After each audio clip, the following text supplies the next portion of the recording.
kecil, tapi kalau nggak ada tuh ya ada yang hilang gitu. Ngasih uang kembalian dengan permen itu bukan berarti tanpa usaha di belakangnya. Sorry ya kalau ada yang kesinggung. Ya aku pikir uang kembalian intinya jangan dipandang sebelah mata ya. Mas, 100 rupiahnya mau didonasikan. Aku nggak siap-siap dulu langsung.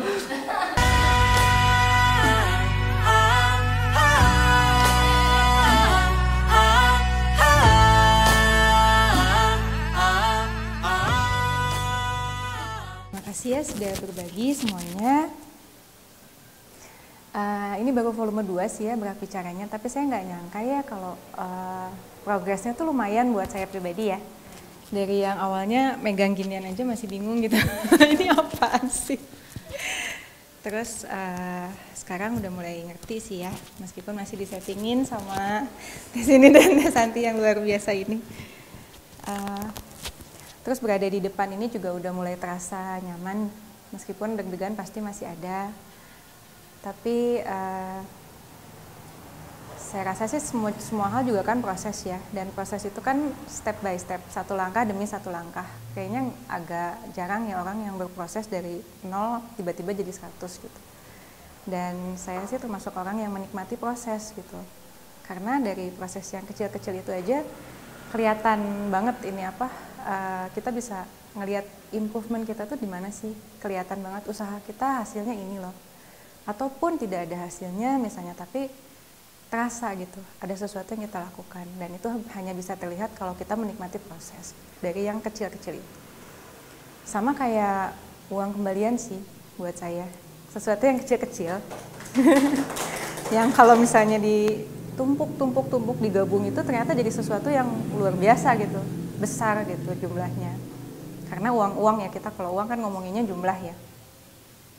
Dari uang yang dikumpulin cuman 500, karena udah jarang ya sekarang uang 200-an, 100-an tuh kayak udah kayak bukan kaca lagi gitu, kayak udah nggak ada nilainya gitu ya. Tapi bayangin kalau misalkan uang 400 nggak ada 100 gitu, mau bayar parkir juga kan kelimpungan ya.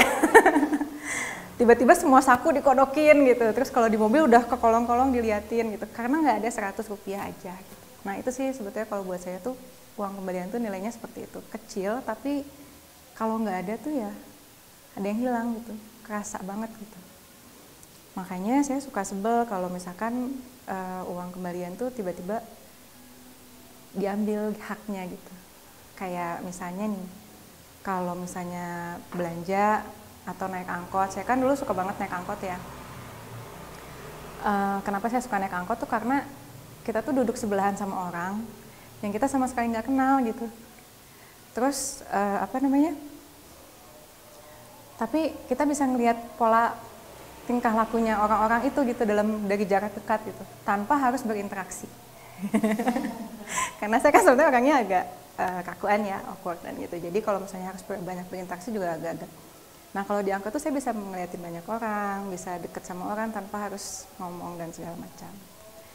Tapi ada beberapa kejadian di mana memang obrolan itu terbuka dengan sendirinya.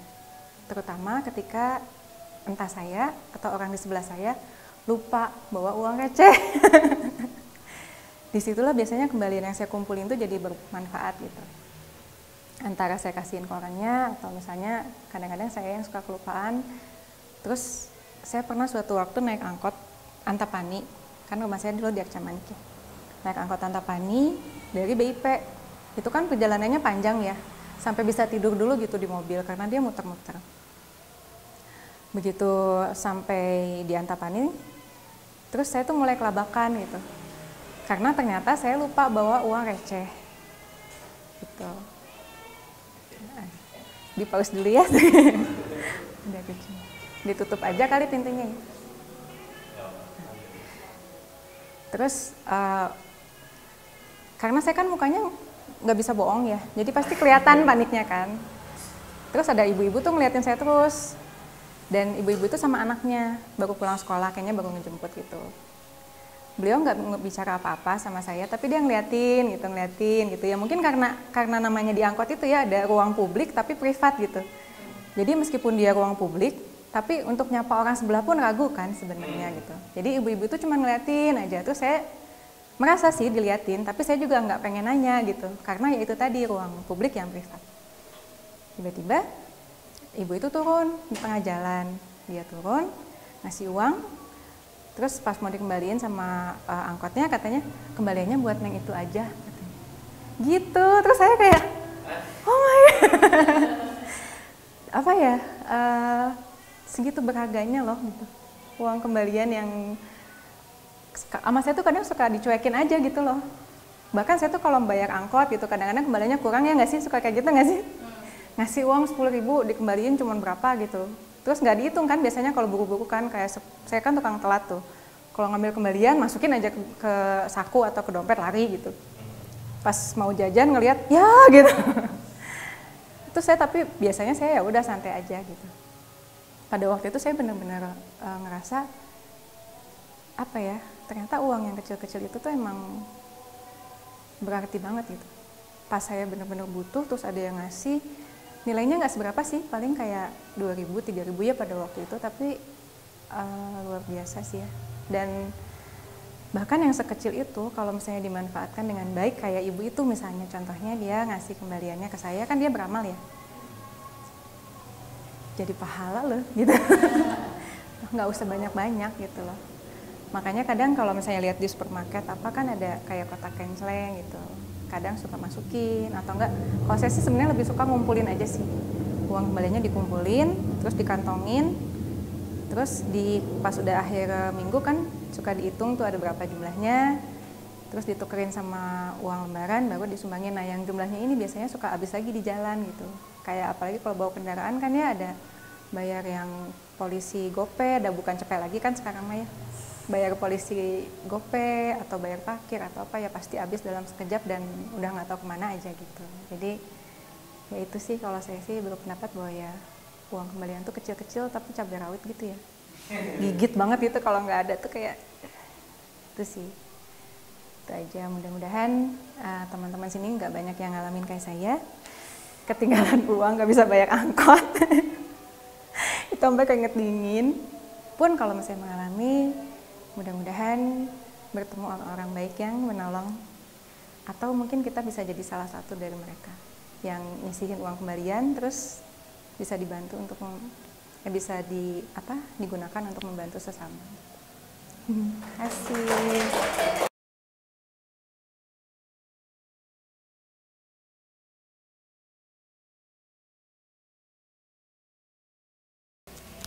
Hanya aku sih berpikirnya gini, banyak sisi yang bisa dilihat, bisa diambil, sama kayak mata uang itu sendiri ya, ada sisi atas, ada sisi bawah, ada yang angka, ada yang hewan. Nah gambar, biasanya gambarnya burung atau apa.